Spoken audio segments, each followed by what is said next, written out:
any reason why you wanted to do it again? I just like talking in front of people. Okay. May I ask you to remove your cap? No. Okay. So our interviewer is Jonathan, right? And you've got your question. So introduce yourself to Jonathan with your name and your major, please. I'm Elliott. I'm a management major. I'm Curtis Bennett, finance major. Malcom2, marketing management. All right, I'm Jonathan. Tell me about a time when you worked under close supervision or extremely loose supervision. How did you handle that?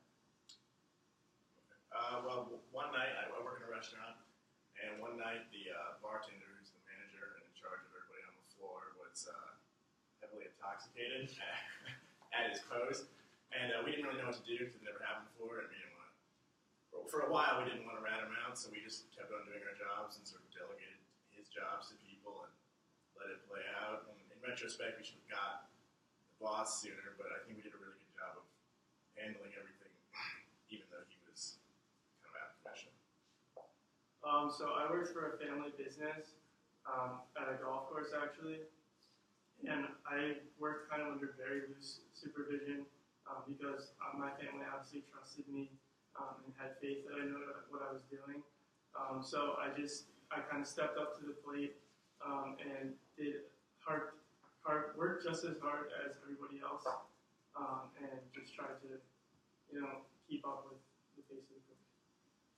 Can you repeat the question? Tell me about a time when you worked under close supervision or extremely loose supervision. How did you handle that?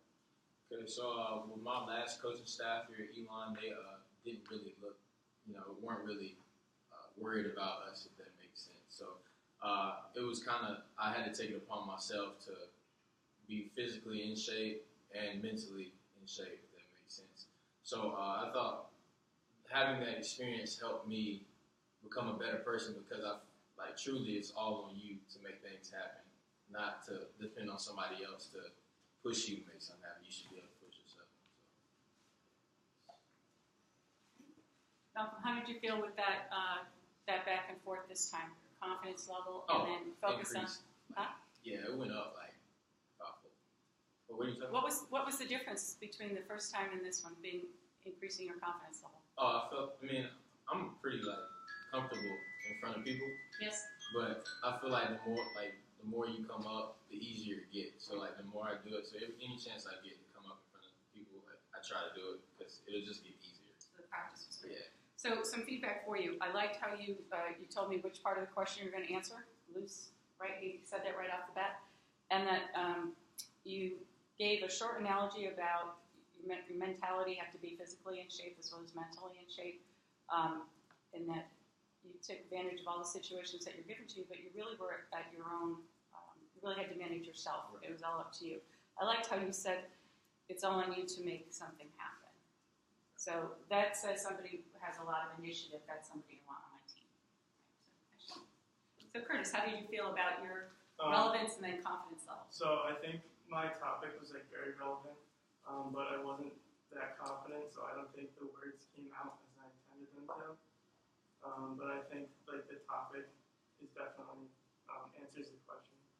You showed a number of character traits when you answered the question directly. Worked for my family. I know that I might be able to slack off, but I didn't take advantage of the situation. Right? And then you also said that I think you said you worked as hard as everybody else. So what I want to hear from that experience is, what did you learn about it? What feedback, or what was the result? Were people more respectful of you, that you weren't taking, the owner's son's role? So how might you complete that story? What was kind of the... Yeah, it's just that everybody had respect for me, and they didn't think I was being treated preferentially. Mm-hmm. So that's a really good story to tell. Finish it off with, I earned the respect of my colleagues. And you didn't come across as not confident, maybe just a little bit tentative, like you weren't sure what you were going to say first, second, or third, and that's going to happen until you practice. This is a matter of practice. Elliott. I thought the confidence was fine, but I could have specified more what I did. Yes. So some steps that you talked about the restaurant. Was it the manager that you said? The shift manager was intoxicated? Yeah. Well, the bartender was intoxicated, Okay. and it took us a while to figure it out. He was kind of just doing his job badly, and then we started talking to him. So that's why it took a while, and then we didn't really know what to do. Okay. So one of the ways you could tell the story in a stronger way would be to say we identified that there was a problem. Perhaps he was overserved in his own capacity as bartender. You know, have a little fun with it. But we assessed the situation as a team, and we took deliberate action, and we turned things around and eventually shared this with the owner. So you had all the pieces there, but they weren't as crisp a story as you could tell. So, good job. Awesome, guys. Thank you.